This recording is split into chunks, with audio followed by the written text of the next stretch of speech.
مہر خلق خدا بن کے ایک آسرا آ گیا آ گیا.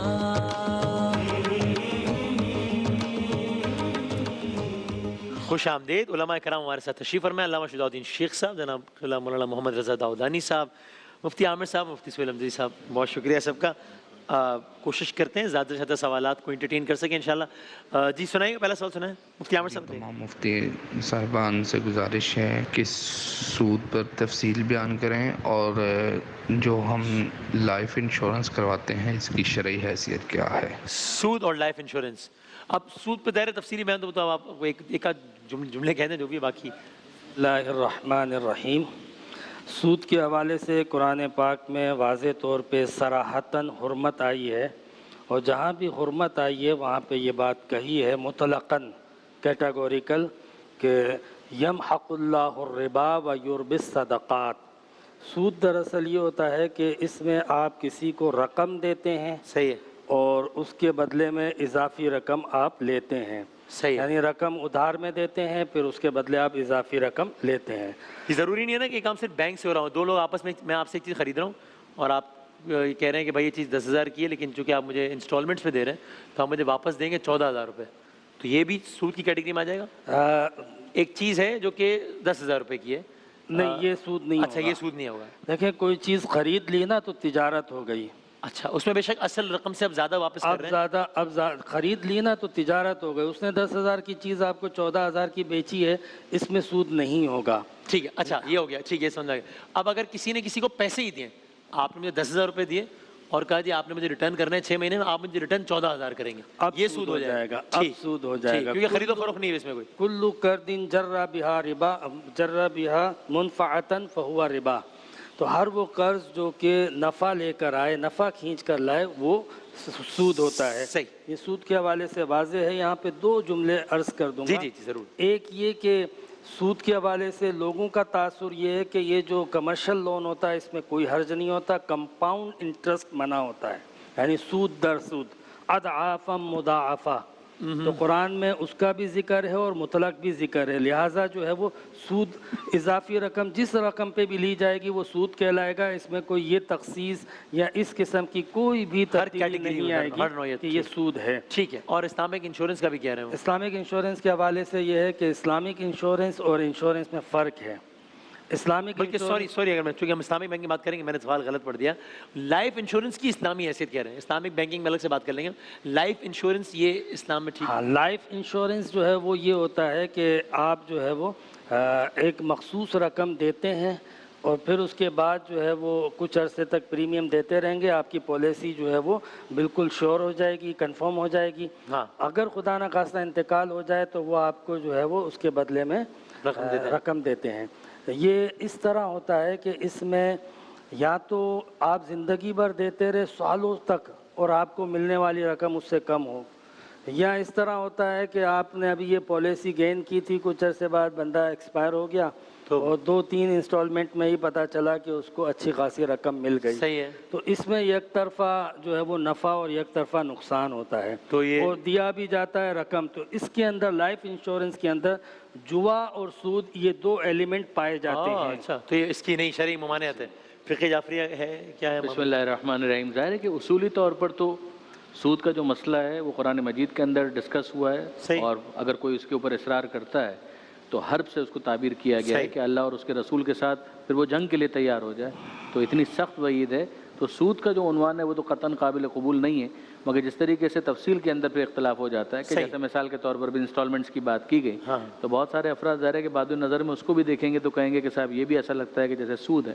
لیکن یہ کہ انسٹالمنٹ کے جو کاروبار کے حوالے سے بھی ممانعت نہیں ہے، اور انسٹالمنٹ میں چیز خریدنے میں بھی کوئی ممانعت نہیں ہے. ٹھیک ہے. پھر اسی طریقے سے لائف انشورنس کا جو معاملہ ہے، جیسے کہ مفتی صاحب نے ارشاد فرمایا، ایک نقطہ نظر ہے، لیکن ظاہر ہے کہ اس کے حوالے سے ایک دوسری رائے بھی موجود ہے، اور اس کے اندر یہی ہے کہ جو لائف انشورنس ہے یا دوسرے بھی بہت سارے انشورنس ہے ان کو جائز قرار دیا گیا ہے. ٹھیک ہے، اس کے اندر وہ اپنے پریمیم پے کر رہے ہیں، اور اگر کبھی کوئی ایسا نقصان ہو جاتا ہے تو پھر ان کو اس طریقے سے انشورنس مل جاتی ہے، اور بعد میں ان کے ورثاء کو یا جن کو انہوں نے نامینیٹ کیا ہے وہ رقم مل جاتی ہے. تو ظاہر ہے کہ تفصیل تو اپنے مقام پر، لیکن یہ ہے کہ وہ دونوں ایلیمنٹ جو مفتی صاحب نے ارشاد فرمائے وہ یہاں پر قابل قبول نہیں ہے ہمارے نزدیک، یا نہ قابل قبول نہیں ہے نہ جوئے والا. یعنی رائے مختلف ہے. ہاں، رائے مختلف ہے. ٹھیک ہے، بالکل صحیح. ٹھیک ہے. رائے ہے اور اس میں کوئی حرج نہیں ہے. البتہ ہمارے یہاں پہ بالاتفاق رائے ہے, کوئی تمام علماء اختلاف نہیں ہے. صحیح, بالکل صحیح, بالکل. اور یہ اسلامک بینکنگ یعنی یہ ٹھیک ہے جو پاکستان میں رائج ہے, اس اعتبار سے وہ ٹھیک ہے سارا معاملہ؟ معصومانہ سوال. بسم اللہ الرحمن الرحیم, صلی اللہ علیہ وآلہ وصحبہ وبارک وسلم. یہ سارے دشمن بن جائیں گے ہمارے. دیکھیں بات یہ ہے کہ ایک تو کمرشل بینکنگ ہے اور پھر ایک اسلامک بینکنگ صحیح ہے. ہے. اچھا, اب میں دونوں چیزیں عرض کر دوں کہ میں مثال کے ذریعے عرض کروں گا جی. کہ ایک دیہات میں جو ہے وہ کنویں میں کتا گر گیا. صحیح ہے. تو مولوی صاحب کے پاس آئے, کہا کہ بھائی وہ بولا ہاں بھائی صاف کرو. ہاں. اچھا, انہوں نے کتا نہیں نکالا, پانی دے نکالتے رہے, بولا صاف ہو گیا. اوہو. پھر اس کے بعد وہ بال نکل آئے, پھر مولوی صاحب کے پاس آ گئے, مولوی صاحب آپ نے کہا تھا پاک ہو جائے گا. بولا اچھا, بولا کتا نکالا تھا. نہیں, کتا نہیں نکالا تھا. تو اللہ کے بندو, جب تک کتا نہیں نکالو گے پانی کیسے صاف ہوگا؟ ٹھیک ہے. ٹھیک ہے نا. اب اسلامک بینکنگ میں بہت سے علماء اور مفتیان کام کر رہے ہیں. ٹھیک. دیکھیں سود جو ہے نا وہ ہماری بنیادوں میں ہے اس وقت. ٹھیک. جب تک بنیادوں سے سود نہیں نکالیں گے تو سود سے پاک بینکنگ نہیں ہوگی. اچھا. لیکن اتنا عرض کروں گا کہ جو مفتیان اس میں لگے ہوئے, علماء کام کر رہے ہیں, دھیرے دھیرے کام ہوتا جا رہا ہے. ایک وقت آئے گا کہ انشاءاللہ مکمل سود سے پاک ہو جائے گا. لیکن ابھی علماء اناف میں اس حوالے سے رائے منقسم ہے. ہاں, منقسم رائے ہے. کچھ علماء کہتے ہیں کہ یہ صحیح نہیں ہے, اور میں بھی تقریباً اسی سائڈ ہوں. آپ کی بھی رائے یہی ہے. اور کچھ علماء کہتے ہیں کہ وہ صحیح ہے.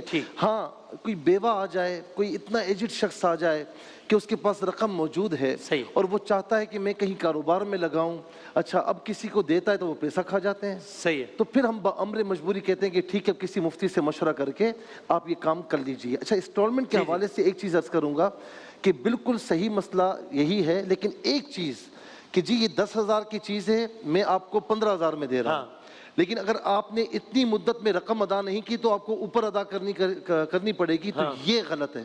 اچھا, تو وہ تو پھر لے کے پھر جو بندہ لے گا وہ کہے گا ٹھیک ہے 15. یہ تو آپ دیکھیں نا, وہ پھر مس یوز کر رہا ہے, فاؤل پلے. مس یوز کر رہا ہے, وہ غلط ہے. صحیح. ٹھیک. میں اس سے پہلے شجاع بھائی کی طرف آؤں. فقہ جعفریہ کی اکثریت علماء کا یا مجتہدین کا جو حالیہ ہمارے یہاں اسلامی بینکنگ ہے اس پر کیا رائے ہے؟ مطمئن نہیں ہے. مطمئن نہیں ہے. اچھا. اور اس کے اندر بڑے ریزرویشنز ہیں, تحفظات ہیں. ایک سمت جس کے حوالے سے آگے بڑھنا چاہیے, اس میں آپ سے عرض کروں ول کی بھی ایک بہت بڑی مشکل ہے. when there is a will there is a way.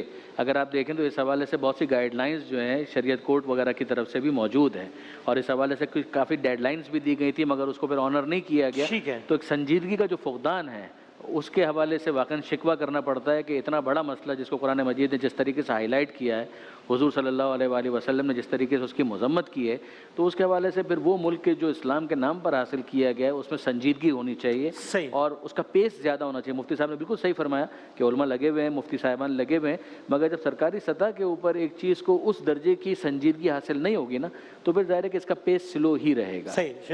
میں ایک بات عرض کروں گا, ایک بہت بڑے بینک کے وی پی میرے ساتھ حج پر تھے, میں نام نہیں لوں گا, تو ان سے دوستی یاری ہو گئی, تو ان سے میں نے پوچھا, میں نے کہا سچ سچ بتانا, تو آگے سے ہنسنے لگ گئے, کہا یہ سارا اوپر جا کے ایک ہی ہوتا ہے. آپ کی بھی کیا یہی؟ بسم اللہ الرحمن الرحیم. مفتی صاحب نے ارشاد فرمایا, علامہ صاحب نے ارشاد فرمایا, مجھے ان باتوں سے اتفاق ہے کہ جو حضرات اخلاص کے ساتھ محنت کر رہے ہیں اس کا نتیجہ آج نہیں کل آئے گا انشاءاللہ. لیکن جو ول ہونی چاہیے اور جو حساسیت ہونی چاہیے, قرآن کریم فرما رہا ہے فَأَذَنُوا بِحَرْبٍ مِّنَ اللَّهِ وَرَسُولِهِ. کسی جرم کے بارے میں نہیں فرمایا, جو سود کے بارے میں فرمایا, اگر باز نہیں آتے تو اللہ تعالیٰ اس کے رسول سے جنگ کے لیے تیار ہو جاؤ.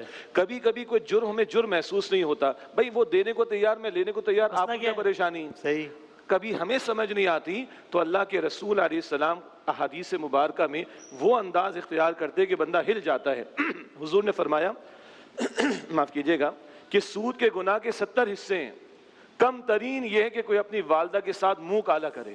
اب آدمی کو کراہیت آئے گی نا, کم ترین یہ ہے, تو 69 جو above than that ہوں گے ان کا عالم کیا ہوگا, ہمیں سمجھ نہیں آ رہی ہوتی. اور پھر جو آیت کریمہ کا ذکر ہوا, یمحق اللہ الربا ویربی الصدقات, ہماری عقل کہتی ہے میں نے 1,00,000 دیا, 10 اوپر لوں گا تو 1,10,000 آ گیا. اللہ کہتا ہے نہیں, اللہ کہتا ہے سود کو میں گھٹاتا ہوں, اور اللہ کہتا ہے میں صدقات کو بڑھاتا ہوں. میرے پاس 1,00,000 تھے, میں نے 2,500 روپے زکوٰۃ نکال دی, عقل کہتی ہے کم ہو گیا, رب کہتا ہے کم نہیں ہوا, بڑھ گیا. جب تک یہ ایمانی قوت نہ ہو اور ایک ول پاور نہ ہو, جسٹس رضی الرحمان صاحب نے سب سے پہلے 1991 میں ورڈکٹ دیا تھا اور ہمارے ایک سابقہ وزیر اعظم پھر ایک بینک کے کاندھے پہ رکھ کر پٹیشن لے کر گئے تھے. انہوں نے اس وقت کہا تھا کہ کوئی ایشو نہیں ہے, اگر ہمارے حکمرانوں کی ول پاور ہو اور اگر وہ کرنا چاہیں تو اس میں کوئی مسئلہ پیش نہیں آ سکتا. اس کے بعد 99 کے آس پاس سپریم کورٹ کی شریعت اپیلنٹ بینچ میں 1250 پیجز کا ورڈکٹ آیا ہے. 1250, اور وہاں صرف علماء نہیں تھے,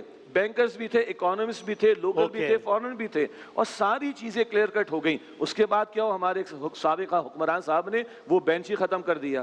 ہم آج بھی فائٹ کر رہے ہیں اس کیس کو, اور وفاقی شرعی عدالت میں فائٹ کر رہے ہیں.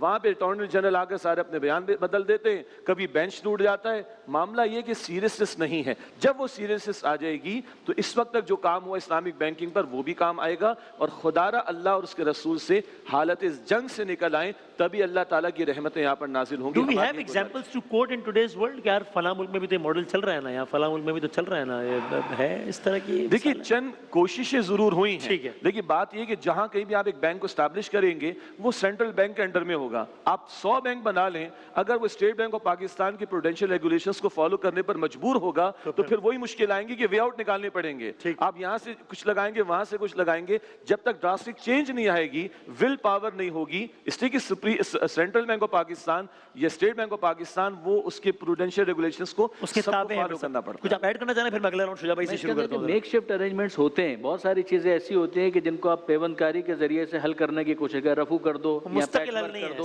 لیکن وہ چیز اب ایران کے اندر بھی ظاہر کوشش ہو رہی ہے, لیکن یہ کہ بہرحال وہ چیز جس کو آپ آئیڈیلی اسلامک پرنسپلز کے انڈر میں کہیں گے 100% شاید نہیں, ہاں لیکن سم درست ہے, کوششیں اچھی ہیں, جاری ہیں, مگر اس کو آئیڈیلائز کرنا بھی مشکل ہے. اوکے, ذرا دوسرے راؤنڈ کا آغاز آپ سے ہی کرتے ہیں, سوال سنیے گا شجاع بھائی. جی جی جی چلائیے گا. پچھلے 6 سال سے جب سے رمضان کا مہینہ شروع ہوتا ہے تو ہمارے گھر میں گھر کے حالات خراب ہو جاتے ہیں, رزق کی تنگی ہو جاتی ہے. ویسے ہمارے حالات ٹھیک رہتے ہیں, لیکن جب سے رمضان کا مہینہ شروع ہوتا ہے تو ہمارے حالات خراب ہو جاتے ہیں. تو یہ کیا مسئلہ ہے؟ یہ عجیب ایک صورتحال وہ بتا رہے ہیں. بسم اللہ الرحمن الرحیم. یعنی عجیب بات ہے کہ ماہ رمضان شروع ہوتا ہے تو حالات خراب ہو جاتے ہیں. اللہ اکبر. بہرحال عموم کے اعتبار سے کبھی ہماری آزمائشوں کا معاملہ بھی آتا ہے, اور عموم کے اعتبار سے کبھی کچھ کوتاہیوں پر اللہ تعالیٰ کی طرف سے تنبیہات بھی آتی ہیں. قرآن پاک فرماتا ہے کہ وما اصابکم من مصیبت فبما کسبت ایدیکم ویعفو عن کثیر. جو مصائب تم پر آتے ہیں وہ اکثر و بیشتر تمہارے اعمال کی وجہ سے آتے ہیں, بہت سی باتوں کو اللہ تعالیٰ معاف فرما دیتا ہے. دوسری بات ہے کہ ذرا ایک موٹیویشن کے لیے میں عرض کر دوں کہ اللہ کے پیغمبر علیہ السلام نے اس مہینے کو صبر کا مہینہ قرار دیا ہے, اور فرمایا کہ وَالصَّبْرُ ثَوَابُهُ الْجَنَّةُ, اس صبر کا بدلہ جو ہے وہ جنت کی صورت میں اللہ تعالیٰ عطا فرمائے گا. اب وہ مشکلات یا مصائب کیا, اس کی نوعیت بھائی نے نہیں بتائی, لیکن اگر ہم انبیاء اور رسول کی زندگیاں بھی دیکھ لیں, اللہ اکبر کبیرہ, اللہ کے پیغمبر علیہ السلام کو رب کائنات نے 3 بیٹے عطا فرمائے, اور تینوں کا چھوٹی عمر میں انتقال ہوا ہے. 4 بیٹیاں جوان ہوئی, ان میں سے 3 کا انتقال حضور کی حیات طیبہ میں ہوا صلی اللہ علیہ وسلم. ام عائشہ فرماتی رضی اللہ تعالیٰ عنہ, ہم 3 چاند دیکھ لیا کرتے تھے مگر ہمارے گھر میں چولہا نہیں جلتا تھا. اور بی بی فاطمہ الزہرا رضی اللہ تعالیٰ عنہ فرماتی ہیں, جب مشکلات تمہیں پریشان کریں تو میرے ابا جان کو یاد کر لیا کرو. اور امام الانبیاء خاتم الانبیاء نے یہاں تک فرمایا کہ جتنا اللہ کی راہ میں مجھے ستائے گا کسی کو نہیں ستایا گیا. اب وہاں دیکھیں تو اطمینان ملے گا. ہماری مشکلات کیا مشکلات ہے جو محمد مصطفیٰ صلی اللہ علیہ وسلم پر دین کی راہ میں باتیں بیتی ہیں, اگر وہ سامنے رکھیں گے تو انشاءاللہ ہمیں قرار آئے گا. اپنے گناہوں پر استغفار کا بھی اہتمام کریں, اور ان مصائب میں صبر کے سہارے کے ذریعے اللہ کے اجر کو پانے کی کوشش کریں. سبحان اللہ. بیٹا میں اگلا سوال آپ ڈیلیٹ کر دیجیے گا چونکہ وہ ہو چکا ہے, اس کے اگلا لائن اپ کیجیے گا. تب تک میں چونکہ وہ انسٹالمنٹ والا سوال تو ہو گیا, اس کے بعد اگلا سوال آپ چلا سکتے ہیں ابھی. جی چلائیے گا. سیونگ اکاؤنٹ میں سالانہ جو پیسے بچتے ہیں اس کو بینک سے نکال کے باہر آ کے کسی کو دے دیں, اپنے کھاتے میں جمع نہ کریں, اس کا بتا دیں, یا اکاؤنٹ کو کلوز کر دیں. سیونگ اکاؤنٹ میں سالانہ بچنے والے پیسوں کا مطلب کیا, اس میں کچھ اکاؤنٹ میں چونکہ سالانہ طور پہ جو بچت ہوتی ہے وہ انٹرسٹ کے بیاف پر ہوتی ہے, لہٰذا اس کا لینا جائز نہیں ہوتا. اب یہ بھائی نے جو کہا نا کہ اگر میں اس کو لے کے کسی کو دے دوں, بے شک وہ کسی کو دے دیں, مگر یاد رکھیں کہ حرام میں ثواب کی نیت نہ کریں, کیونکہ وہ انٹرسٹ کا پیسہ تھا. تو لہٰذا اگر آپ نے اس میں ثواب کی نیت کی, صدقے کی نیت کی, تو یہ جائز نہیں ہوگا. لیکن یہ کہ کسی کو دے دیں, کسی کی مدد ہو جائے گی, کسی کا کام پورا ہو جائے گا, تو آپ دے سکتے ہیں, خود بھی استعمال نہیں کر سکتے ہیں. ٹھیک ہے اوکے. مفتی عامر صاحب یہ مفتی سہیل صاحب یہ سوال سنیے گا, پرائز بانڈ سے متعلق جو سوال ہے وہ سنائے گا. جی جی علماء کرام سے یہ سوال ہے کہ پرائز بانڈ جو ہم خریدتے ہیں تو اس نیت سے خریدنا کہ ہم مطلب اپنے گھر میں اپنے پاس پیسے کیش سیو نہیں رہتی ہے تو بانڈ کی صورت میں ہم سیو کر لیتے ہیں اس کو, لیکن اس پہ جو انعام نکلتا ہے اس کے بارے میں کیا کہا جاتا ہے, وہ ہمارے لیے جائز ہے یا نہیں ہے؟ صحیح. دیکھیں یہاں پر یہ بات پہلے بھی ہو چکی ہے کہ پرائز بانڈز شرعاً جائز ہیں یا نہیں. بس یہاں مجھے یہ مختلف لگا کہ وہ کہتی ہے کہ ہم صرف اس نیت سے خرید رہے ہیں کہ بہت سارا کیش ہے اگر تو وہ ذرا ایک مختصر اس میں آ جائے تو اس نیت سے خریدنا. نہ یہ جوئے میں آتا ہے نہ یہ سود میں آتا ہے, اور باقاعدہ گورنمنٹ اس کی ذمہ دار ہوتی ہے. صحیح. تو اس کو خریدنا بھی صحیح ہے اور اس کو واپس دینا بھی صحیح ہے. اس پر جو انعامی رقم نکلتی ہے بالکل آپ استعمال کر سکتے ہیں, اس میں کوئی شرعی قباحت نہیں ہے. ہاں جو عین ٹائم پر پرچیوں کا کاروبار ہوتا ہے اس کو علماء کرام نے ناجائز قرار دیا ہے. اچھا بہت سے لوگ یہ کہتے ہیں کہ بانڈ جائز کیسے ہوتا ہے, تو دیکھیں اس میں جوئے کی تعریف یہ ہوتی ہے کہ یا تو سارا چلا جائے یا سارا آ جائے, اس میں وہ صورت بھی نہیں ہوتی, اس میں سود کی صورت بھی نہیں ہوتی, تو یہ بالکل جائز ہے. پرنسپل اماؤنٹ آپ کا سیف رہتا ہے تو اس لیے. اچھا وہ جو انٹرسٹ کا سوال کیا تھا نا, یہ جو انہوں نے سیونگ اکاؤنٹ میں رکھایا تھا, تو میں ان کو یہ مشورہ دوں گا کہ آپ اس اکاؤنٹ کو ہٹا دیں. جی صحیح. جی ٹھیک بالکل بالکل. اچھا وسیم اس کے اندر اگر آپ اجازت جی آپ پرائز بانڈ کا تو وہی جواب ہے کہ جو تھا سیونگ اکاؤنٹ کے حوالے سے ظاہر ہے کہ جو ان پرنسپل فتویٰ ہے, جیسے مثلا آیت اللہ سیستانی اس کے بارے میں یہی فرماتے ہیں کہ آپ کی طرف سے کوئی شرط نہیں ہونی چاہیے. جب آپ نے اگر رکھا ہے اپنے اکاؤنٹ کے اندر ایک امانت کے طور پر آپ رکھوانا چاہتے ہیں, وہاں پر آپ کا اکاؤنٹ ہے, ظاہر آپ گھر میں نہیں رکھ سکتے پیسہ یا مشکل ہے کیری کرنا اس کو, تو آپ نے رکھوایا ٹھیک ہے, آپ کی طرف سے کوئی شرط نہیں ہونی چاہیے. اگر ان کی طرف سے وہ چیز آتی ہے without any condition from your side تو پھر آپ کی ذمہ داری نہیں ہے, آپ اس کو استعمال کر سکتے ہیں. اچھا ٹھیک ہے. ذرا جی آپ کی ضرور. میرے نزدیک تو میں سمجھتا ہوں علماء کرام بھی موجود ہیں کہ آدمی کرنٹ اکاؤنٹ ہی کھولے نا, اگر ٹرانزیکشنز اس کو کرنی ہے تو کرنٹ اکاؤنٹ ہی کھولے. اس شبے کے اندر بھی کیوں جائے کہ وہاں انٹرسٹ آ رہا ہے. یہاں وہ حدیث بھی پیش ہو جائے کہ رسول اللہ صلی اللہ علیہ وسلم نے لعنت فرمائی سود لینے والے پر, سود دینے والے پر, سود کا معاملہ لکھنے والے پر اور اس کے پر گواہ بننے والے پر, اور آپ علیہ السلام نے فرمایا کہ چاروں کے چار اس معاملے میں بالکل برابر ہیں. تو بہتر ہے کہ اگر ٹرانزیکشنز وغیرہ ہی کرنی ہے اور سیف اگر رکھنا ہے تو کرنٹ اکاؤنٹ بندہ استعمال کر لے. ٹھیک صحیح ہے بالکل ٹھیک. ایک آخری سوال آپ رضا داؤدانی صاحب سنیے گا. جی سنائیں.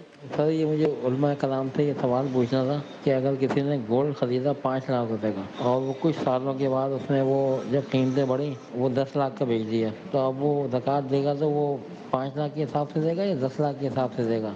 آپ فقہ جعفری کے اعتبار سے خمس کا بتا دیجیے اور آپ زکوٰۃ کا بتا دیجیے گا کہ کسی نے گولڈ خریدا 5 لاکھ کا, اس کی ویلیو 10 لاکھ ہو گئی, تو اب وہ زکوٰۃ یا خمس 5 لاکھ پہ دے گا یا 10 لاکھ پہ دے گا؟ اس کے اندر مسئلہ یہ ہے کہ اگر وہ یوز ہو چکا ہے, یعنی وہ زیور اگر خاتون نے استعمال کر لیا ہے تو اس کے اوپر نہ کوئی خمس ہے نہ زکوٰۃ تو ہے ہی نہیں ہمارے. استعمال کرنے سے اگر ایک بھی دفعہ پہن لیا استعمال کی کیٹیگری میں آ گیا, وہ تو بچت کی صورت میں ہے کہ اگر بچت اس کی ہے اور اس نے استعمال بھی نہیں کیا اس کو, تو پھر اس کو بہرحال 20% اس کے اوپر خمس نکالنا پڑے گا, اور وہ جو انکریزڈ ویلیو ہے اسی کے اوپر وہ نکلے گا. اور ایک مرتبہ نکلنے کے بعد جب تک اس کی ویلیو اس سے زیادہ آگے نہیں بڑھ جاتی تب تک اس کے اوپر کوئی خمس نہیں. لیکن ایک دفعہ نکال لیا, اب یہ گولڈ مثلا 20 لاکھ کا ہو گیا ہے تو پھر اب مزید اضافی 10 لاکھ پہ نکلے گا. اضافی رقم ہے اس کے اوپر تو نکلے گا, اگر اسی طرح سے ان یوز پڑا رہا تو. اگر یوز ہو گیا تو بات ہی ختم ہے. نہیں اگر کوئی مال یوز ہو گیا ایک دفعہ جس پہ خمس نکل گیا ایک چیز پہ, اس کا چیپٹر کلوز ہو گیا. فائدہ یہ ہے کہ ان المخمس لا یخمس, ایک دفعہ جس پر خمس نکل گیا تو اس پر خمس نہیں نکلے گا.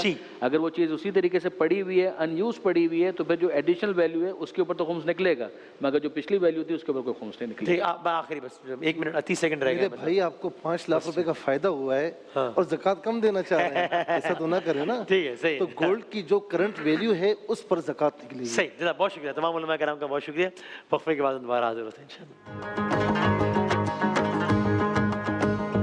رحمت کبریا بہر خلق خدا بن کے ایک آسرا